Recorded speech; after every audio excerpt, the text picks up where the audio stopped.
Hello, and today I'm at Kirby Commercials on the Alcester Road at Portway, and I have a very interesting vehicle to show you today.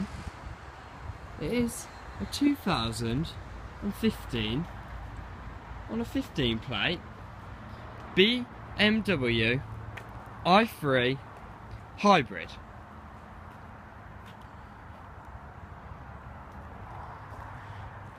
This particular model is in a very nice grey and black combination, and you can see it has dashes of blue around the front grille, around the badge and along the side, which gives it that little bit of colour and contrast. It has lovely 19-inch alloy wheels, and I'll start this video by showing you the interior.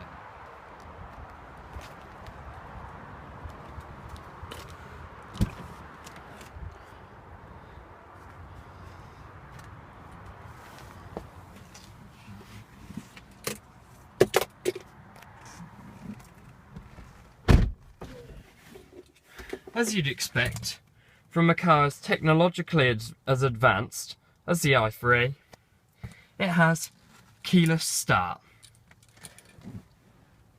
Now, it's a bit of a mission to try and find the start button at first.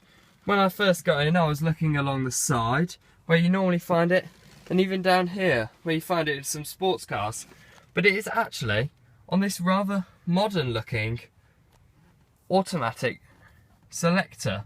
And to start it, you simply press the start stop button, and that's the vehicle started. Of course, it starts on an electric motor, which actually produces 170 brake horsepower. But I'll talk about that in a minute. Now, immediately, the interior grabs your attention. It is actually called the Suite model, as it comes with fully leather seats, which are very nice to sit in, and this lovely wood effect dashboard. And because of the no centre console, there is so much space, and it just makes it feel so much more open that your feet are connected between the driver and the passenger. And there are no B-pillars because it is actually suicide doors. So the vehicle is so lovely to sit in, and you feel miles away from the windscreen because of look how much space there is behind the front dashboard. As well as the wood, which I just love, you can see there are dual multimedia screens which grab your attention too. I'll run you through the main screen. You can operate the main screen with the dial down here and the many buttons, and at the moment this is the main menu.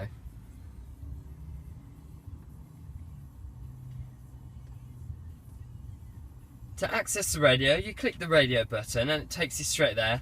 Then you scroll with the dial and you can see there's lots of different radio stations, and if you click on them you can set them at preferred stations. There's many different settings, one of which is very interesting, is vehicle information. And you can see the onboard computer, which tells you your range, distance, and how much electricity you've used. There's also one which tells us about the vehicle status. There's lots of different options you can have, and you can see that tyre pressures are measured while driving, which is a very nice feature. To access the sat-nav, you simply press the sat-nav button and it takes you straight here. And you can see it tells you about where the nearest electricity points are. You can see there's two near to us, and as well as petrol stations, because this is a hybrid and it does have a 0.6 litre petrol engine, which only produces 38 brake horsepower but does have a range of 60 miles an hour. Sorry, a range of 60 miles. There's settings on the sat-nav, so you can set routes, as well as points of interest, traffic information, the interactive map, and a range of map views. If I go back in, you can see that you can zoom all the way in, so you can get the separate roads, as well as zooming out to 1,500 miles, but that's really just to see where you are in the world, and a bit to show off, maybe on Instagram. Right, that's enough about the multimedia screen. There is climate control with a very technological screen to show you the temperatures, rather than just on the actual dashboard. And there's heated seats for all passengers, as well as heated screens. It has a very futuristic steering wheel with a rather nice design, and it is multifunctional, which means it's very practical for driving. And I just love this vehicle. The whole look is so technologically advanced. It's just brilliant. Now, as I did say, this is a rather strange automatic gearbox. So if you put your foot on the brake, to get into neutral, simply flick it back.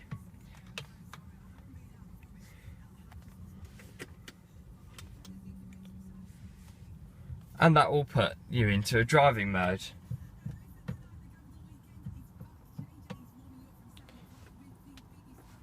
And you can see, if you flick forward, you go into drive.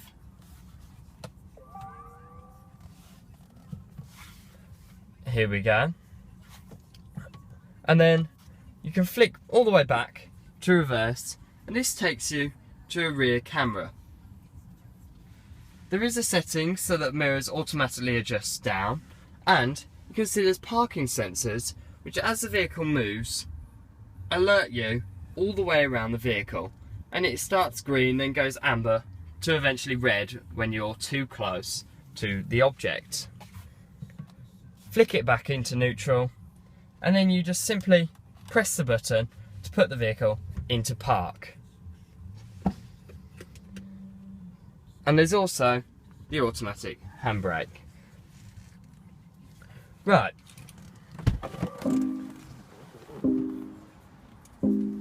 Because of the visibility as well, it makes the vehicle very light to sit in, and there is glass roof above you and the passenger, which does also have sun visors. So again, that just makes the vehicle that bit lighter and a lot nicer to sit in. As I mentioned, this vehicle has suicide doors, which add to the exterior style, as you can see, but they do also make access into the rear much easier. Simply pull it back and you can see just how wide the doors open, which makes getting into the back rather nice. Now this chair is quite far back, and you can see it's not exactly the best vehicle for leg room. Even the cutaway is slightly too narrow, so your legs don't actually fit into the cutaway. However,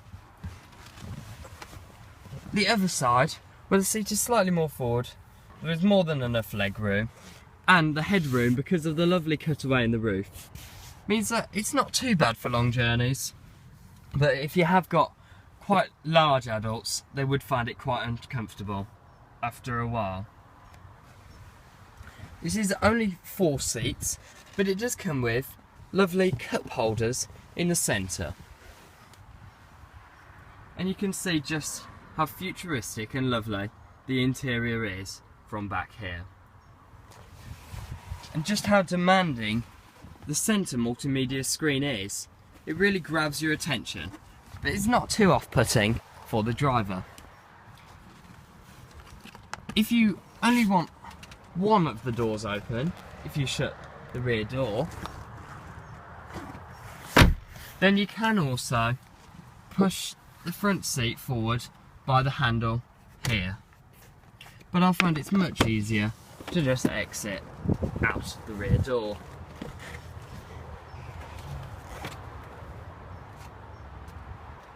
One thing I would say though, is I'm not sure how easy it would be in a car park if you're parked closely to another vehicle.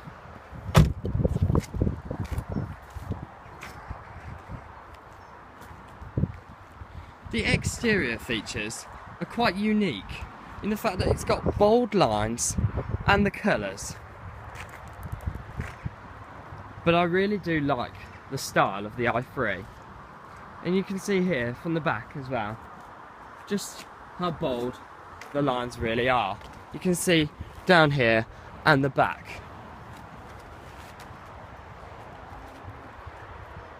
One thing I must mention is that this vehicle, when in the Eco Pro mode or the Eco Pro Plus, it does come with regenerative braking, which means that the car, as soon as you take your foot off the accelerator, begins to slow down, but not in a natural way. It has a braking system that just starts to slow you down a bit more quickly than it is natural. But it does mean if you time it right, you can stop at a junction without ever having to press the brakes.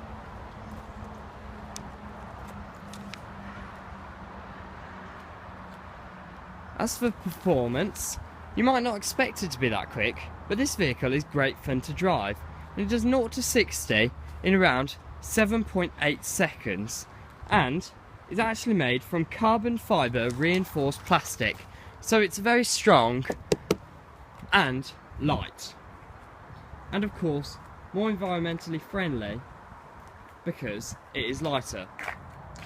That's also helped because the wheels are very, very thin, thinner than in most city cars. Overall, this vehicle is brilliant, and if cars are like this in the future, then it can be very exciting because this is great fun to drive and produces no CO2. So we really recommend this vehicle. And if you've enjoyed this video, please leave a like, comment, share and subscribe. Thank you for watching.